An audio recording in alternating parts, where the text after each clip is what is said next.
One of the largest satanic communities in all of Europe resides in Turin, Italy.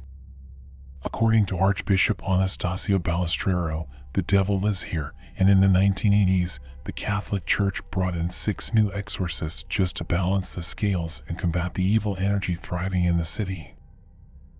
Some say the entrance to the underworld is in the Piazza Statuto, which is allegedly one of 3 vertices forming a black magic triangle. London and San Francisco are the other 2 points. It also forms a white magic triangle, with the other points being in Lyon and Prague. Occult and Masonic symbols like inverted pentagrams and winged devils can be found throughout Turin, including around significant landmarks like the Piazza Statuto, the Via Vittorio Alfieri, and the Piazza del Palazzo. It's said that beneath the city of Turin, the wealthy elite meet with demons and perform satanic rituals to gain and retain power over the city.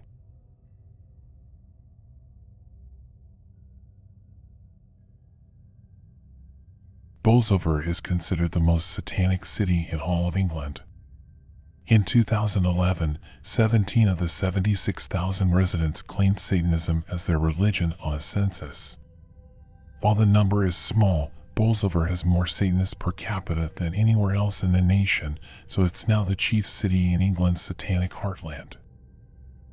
Hilariously enough, the Church of Satan actually denied the census. They called it a joke and initially insisted no Satanists lived in Bolsover. According to Priestess Serena Malone of the Church of Satan, we tend to think someone is playing a prank here.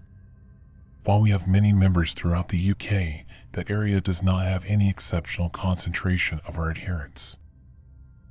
According to local legend, the devil paid a visit to Bolsover. He demanded his hooves be shod in sturdiest Derbyshire iron. The blacksmith drove a nail deep in the devil's hoof while fitting him for the shoe, and the devil took off, furiously kicking along the way. His frantic kick is what caused the famous crooked spire at the Chesterfield Parish Church.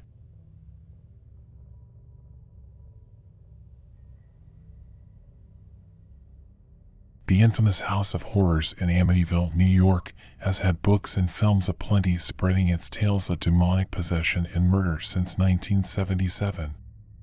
Regardless of whether the tales of ghosts are real, the fact remains that Ronald Butch DeFeo Jr. slaughtered 6 members of his own family in the house on November 13, 1974. He claimed to have been hearing demonic voices for some time and said the devil made him commit the murders. DeFeo wasn't the only killer drawn to the house. Ricky Casso, leader of the satanic cult known as the Knights of the Black Circle, was said to have performed rituals in the house while it was vacant. Then, in 1984, he brutally murdered his friend Gary Lauwers as a sacrifice to Satan.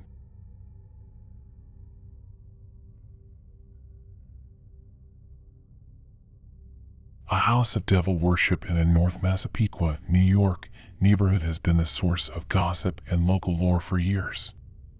The looming brick mammoth of a Victorian is complete with iron gates and a black hearse parked up front. It had a black sidewalk leading up to it until it was eventually painted the same bleeding maroon as the house. According to locals, candles were always kept in its velvet-dressed windows, and somehow, the number of candles would always correspond to the number of people in the cars that passed by. If you drove by alone, there would be 1 candle lit. If you came back around after picking up some friends, there would be additional candles in the window, 1 for each passenger in the car.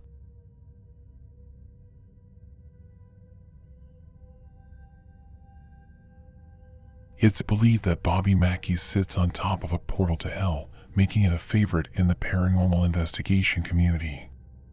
It's been featured on Ghost Adventures and Ghost Hunters and dubbed the most haunted nightclub in America. Bobby Mackey's originally served as a slaughterhouse in the 1950s. According to legend, the bloody pit in the basement became a favorite ritual spot for local occultists and Satanists after the slaughterhouse closed in the 1890s. The headless ghost of Pearl Bryan is often seen at Bobby Mackey's. She was 22 years old when she became pregnant by Scott Jackson, a member of one of the occult groups in the area. He and his friend Alonzo Walling thought they could perform an abortion on her themselves, but they botched it. They murdered and dismembered her and allegedly used her head in a satanic ritual in the legendary Hell Portal in the Bobby Mackey's basement. Johanna was a dance hall girl that performed at Bobby Mackey's back when it was called the Latin Quarter. She fell in love with a singer named Robert Randall and became pregnant with his child. When her father found out, he had Randall killed. Johanna was so heartbroken that she poisoned her father and then took her own life in the basement dressing room. Now her spirit joins Pearl's.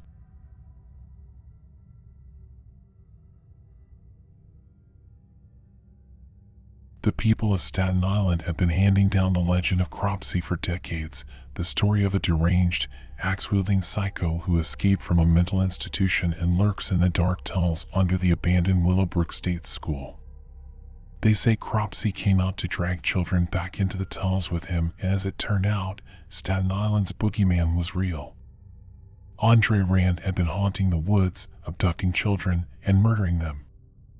After his arrest, it was strongly believed he wasn't acting alone. One of the many accusations made against Willowbrook when the school was still operational was that satanic worship was taking place in the basement. Since Rand used to work at Willowbrook, it was briefly theorized he was actually procuring children for cults. There had always been signs of satanic rituals being held in the ruins of Willowbrook, its surrounding woods, and even the neighboring institution Seaview Hospital.